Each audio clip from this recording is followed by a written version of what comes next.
Victoria Harmon looked at the car for 11 seconds. That was how long it took her to decide. Dust covered the hood in a gray film. The paint had oxidized along the fenders. The tires had gone flat sometime in the previous decade, and nobody had bothered to inflate them. She turned to her assistant and said 4 words that everyone within earshot heard clearly. Scrap metal. No value. The man crouching beside the car with a small flashlight did not stand up. He did not argue. He just kept looking. What Merritt saw under that dust cover was worth more than everything Victoria Harmon had ever dismissed in her life. The workshop on Calloway Street had belonged to Cole's father before it belonged to Cole, and before that it had belonged to a man named Raymond who had built racing cars in the 1960s with a precision that the industry had not fully appreciated until most of the cars were gone. Cole had grown up in this workshop the way some children grow up in libraries, surrounded by things that required patience to understand, and learning, slowly, that patience was the point. The sign above the door read Merritt Restoration, EST 1987. The paint was faded. The lettering was hand-done. Cole had repainted it once, 7 years ago, and had matched the original font exactly because some things should not be changed just because time has passed. Ava was 7 years old and had been coming to the workshop since before she could walk. She had her mother's red hair and her father's habit of going completely still when something interested her, which meant that the workshop, full of things that moved and gleamed and smelled like history, had been producing moments of complete Ava stillness since she was approximately 18 months old. That morning she was sitting on the workbench beside the covered car. The one in the corner, the one under the gray dust cover, the one Cole had been working on for 11 months, with her white stuffed rabbit bolt tucked under one arm and a small flashlight in her other hand, shining it along the edge of the dust cover the way her father had taught her to look at things. Not at the surface, at the edges. The paint's different under here, she said. Cole looked up from the documentation spread across the workbench. Different how? He said. She moved the flashlight slowly. Deeper, she said, like it was mixed special. Cole was quiet for a moment. It was, he said. Ava accepted this with a small nod, the nod of someone adding information to a file she had been building for a long time. She moved the flashlight again, tracing the edge of the fender beneath the cover. Is this the one Grandpa talked about? She asked. Cole set down his pen. He looked at the covered car, at the documentation on the workbench, at his daughter with her flashlight and her white rabbit, finding the edges of something she did not yet fully understand but was already, instinctively, examining correctly. Yes, he said, this is the one. She looked at it for a long moment. Then she tucked the flashlight in her cardigan pocket and picked up Bolt and held him the way she held him when something felt important. Good, she said. He tied her shoes before she left for the neighbor's care. The same double knot, the same careful tension, the same fraction of a second where his hands moved through the motion automatically while his mind was somewhere else. On a car, on a dust cover, on 11 months of work that was almost finished. The 1963 Callaway GT prototype had been built by Raymond Callaway in a workshop 3 miles from where Cole now stood. Raymond had been an engineer, the kind who worked from instinct as much as calculation, who understood metal the way musicians understand sound. And the GT had been his attempt to build the most technically sophisticated American factory prototype of its era. He had succeeded. The car used a hand-formed aluminum body over a tubular steel chassis that Raymond had designed himself. The engine, a modified V8 with combustion chamber geometry that would not appear in mainstream production vehicles for another decade, had been developed over 4 years of testing. The suspension geometry was so precisely calculated that an engineering professor had used Raymond's original drawings in graduate lectures as recently as 2019. One car had been built. A warehouse fire in 1967 had reportedly destroyed it. Raymond had never publicly corrected this.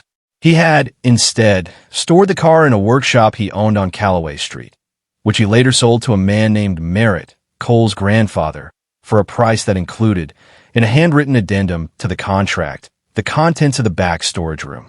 Cole's grandfather had covered the car and left it there. Cole's father had uncovered it once, spent a week with it, and covered it again, telling Cole, who was 9 years old at the time, that some things needed to wait for the right person. Cole had been 41 years old when he finally understood what that meant.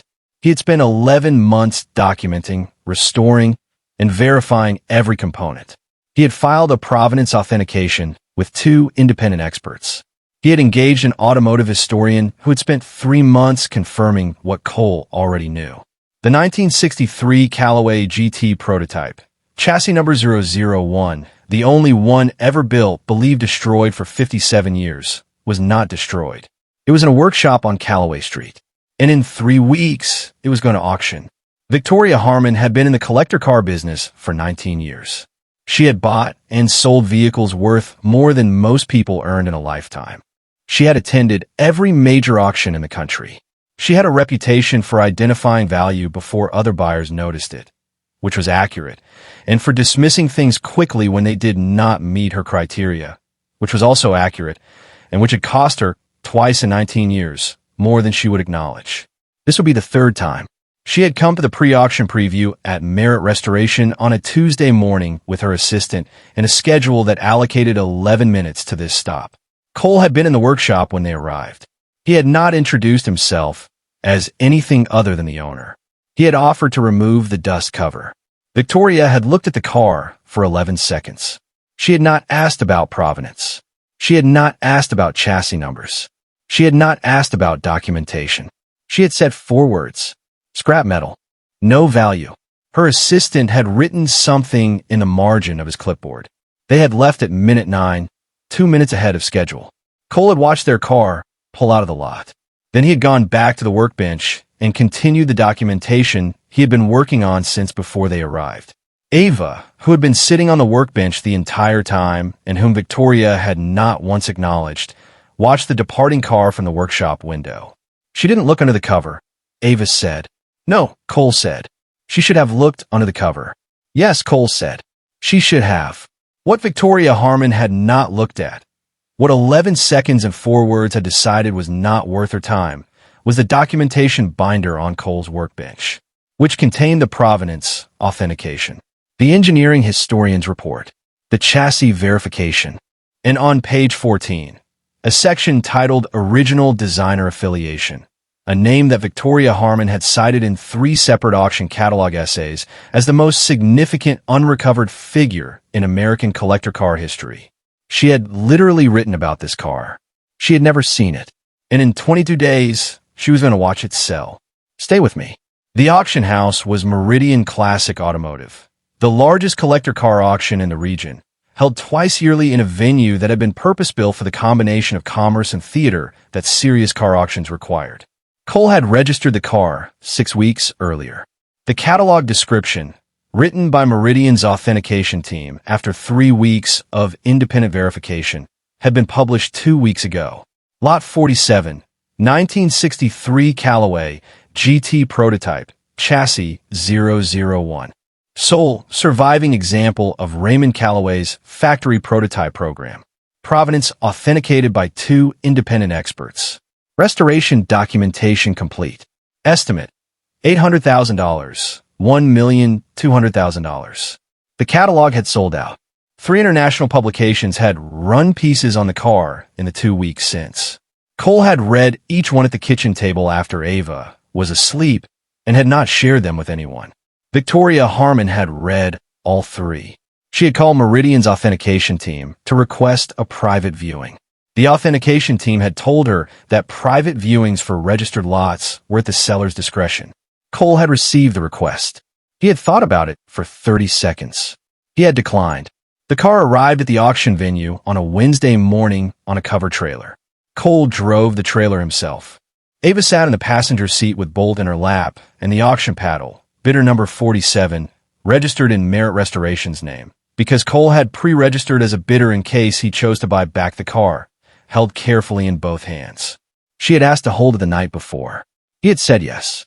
She had held it with both hands all the way from Calloway Street. The venue was full by the time Lot 47's turn came. Cole stood at the back of the room with Ava beside him. She still had Bolt. She still had the paddle. She was wearing her blue cardigan and her good shoes and the expression she wore when something required her full attention. Victoria Harmon was in the 4th row. Cole had seen her when he came in. She had not seen him. The auctioneer, A man named Gerald who had been running collector car auctions for 23 years and had a voice calibrated for exactly this kind of moment, removed the cover himself. The room reacted, not loudly. The way rooms react when something unexpected is beautiful. A collective intake, a shift, the particular silence of people recalibrating what they're looking at. The car was exactly what it was. Paint deep and specific, mixed to Raymond Calloway's original formula. Aluminum body catching the venue lights the way only hand-formed metal catches light. Imperfectly, which is to say perfectly. The engine visible through the hood opening that Cole had left deliberately unlatched. Gerald began. Lot 47, the 1963 Callaway GT prototype. Chassis 001. We will open at $400,000. Victoria Harmon's head turned. She looked at the car. Then she looked at the catalog in her lap, the one she had clearly brought, and found the page. The opening bid came from the back of the room. Then another. Then 4 paddles up simultaneously. The number climbed. Cole watched it climb the way he watched most important things, without expression, without movement, from the back of the room where nobody was looking at him. Ava watched too.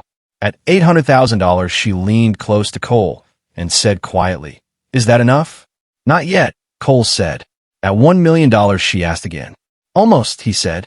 The final bid came at $1,200,000. From a collector in the third row who had flown in from Germany specifically for this lot. Gerald's hammer came down. Sold. $1.2 million. The room exhaled. Gerald, who had known what he was going to say since Cole had submitted the provenance documentation 6 weeks ago, looked up from his rostrum. "Ladies and gentlemen," he said, "the consignor of Lot 47 has asked me to share one additional piece of documentation that was not included in the public catalog." He picked up a single printed page. The restoration of Chassis 001 was completed by Cole Merritt of Merritt Restoration, Callaway Street. Mr. Merritt holds the registered restoration methodology patent for the Callaway aluminum body process, the same process used in tonight's restoration. He paused. Mr. Merritt is also the grandson of the man who originally purchased this vehicle from Raymond Callaway in 1971. The car has been in his family for 53 years. The room was very quiet. Then it was not quiet. Victoria Harmon was in the 4th row. She had turned around, the only person in the room who had turned around, looking toward the back of the room where Cole was standing. She found him. He was standing exactly where he had been standing for the entire auction. Ava was beside him. She still had bolt. She still had the paddle. She was looking at Victoria Harmon with the calm, direct gaze of a 7-year-old who had been sitting on a workbench for 11 months watching her father build something, and who had always known what it was worth. Cole did not smile. He simply looked back. They walked out of the auction venue into the cold night air. Ava still had the paddle. She had not put it down once. $1.2 million, she said as they walked to the truck. Yes, Cole said. She thought about this for a moment. The focused arithmetic of a 7-year-old processing a large number. Is that more than a workshop is worth? She asked. Cole looked at her. The workshop isn't for sale, he said. She nodded. Satisfied. She tucked the paddle under her arm beside Bolt and took Cole's hand, and they walked to the truck in the cold night air, and the city moved around them the way cities move around people who have just completed something. Indifferent, continuous, and somehow exactly right. The 1963 Callaway GT prototype is currently in a private collection in Munich. Its new owner has said publicly that it is the finest example of American prototype engineering he has ever acquired. Cole Merritt used the proceeds to restore the workshop sign, Merritt Restoration EST 1987, in the original hand-lettered font. He also installed a new workbench. The old one went to Ava's room. She put bolt on it, and a flashlight, and the auction paddle, number 47, propped against the wall where she can see it from her bed. Victoria Harmon attended the next Meridian auction 4 months later. She spent considerably longer than 11 seconds on every lot. Subscribe, because every week we tell the stories of the people who kept looking when everyone else had already decided.